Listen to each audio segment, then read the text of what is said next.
હાલો મિત્રો, આજે ઉત્તરાયણ, ખુશીઓનો તહેવાર, મોજનો દિવસ છે, પતંગ ચગાવવાનો દિવસ છે, પણ આ મજા કોઈ પક્ષી માટે સજાનું કારણ ન બની. ખાસ ધ્યાન રાખજો, આપણી દોરીમાં કોઈ પણ પક્ષી ન આવે, એનું ગળું ન કપાઈ જાય, એ મરી ન જાય, એનું બહુ ધ્યાન રાખજો મિત્રો.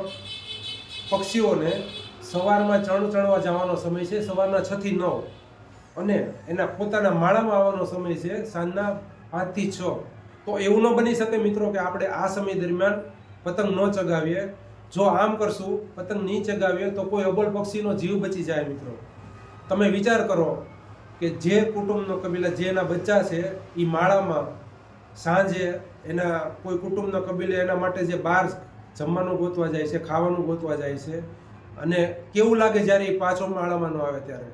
તમે વિચાર કરજો, એ દશા કેવી હોય, દુઃખ કેટલું પહોંચતું હશે એના બચ્ચાઓને. તો ખાસ ધ્યાન રાખજો, પક્ષીઓનું બચે એમ ખાસ ધ્યાન રાખજો.